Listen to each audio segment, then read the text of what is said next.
Okay, hi fourth grade, ready to learn how to play Connect Four Chaos? Trust me that it is chaotic and a lot. Here we go. So we're looking at the game board right now, and I'm going to teach you how to get started. To get started, the directions are written on slide 2. To get started, we're going to have 3 people playing. And so I'm going to decide who is going to be, as a group, we're going to decide who's going to be player 1, 2, 3. It really doesn't matter for the sake of the game, but you just need to know which player you are because the spinner says directs player 1 to do something or directs player 2 to do something, player 3. The other thing we need to decide before we start playing is who's going to be the tiger, the hippo, and the bear, or the frog. For the sake of this game, I'm going to pretend that I am player 2 and that I am the frog. Okay, so I have 2 other friends and they're player 1 and player 3 and other game pieces.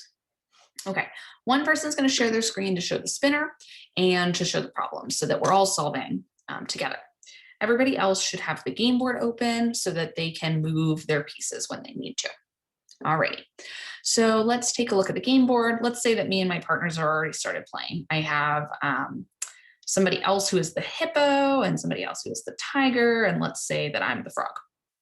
Okay, so we solve a problem, we go to the slide and we solve a problem together and we do both of the problems on the slide. We solve a slide, I guess it should be. And then we're ready to spin the spinner. So to get to the spinner, you click here and it opens up. And remember, I'm player 2. Okay, let's say we spin the spinner. Player 1, lose 1 of your tokens. Do you think that's a good thing in this game or a bad thing in this game if we're playing Connect 4? It's bad. So player 1 is going to click, whoever's sharing their screen, click done. Don't click hide choice. Don't click count 1. Click done. Go back to the game board and sadly, player 1 is the tiger. They sadly have to remove 1 of their game pieces.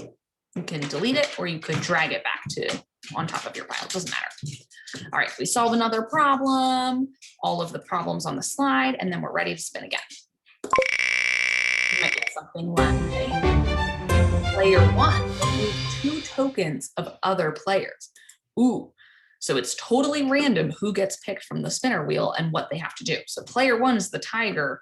They're gonna move a hippopotamus away and they're gonna get rid of this frog, let's say, for example. And so they kind of got a bonus of setting their players back a little bit of the other players. There's other things on the spinner like add 2 tokens, place 1 token, which means add a token to 1 of 4 tokens. So it's totally randomized what happens at the end of each turn. That's what makes it chaotic. All right, make sure at the end you click done, not hide choice or not +1. At the end of the game ends when time is up. So whenever the teacher tells you time is up, you're going to see if anybody was able to successfully connect 4. If nobody was able to connect 4, you're going to count who has more pieces on the game board to figure out who won. All right, have fun playing.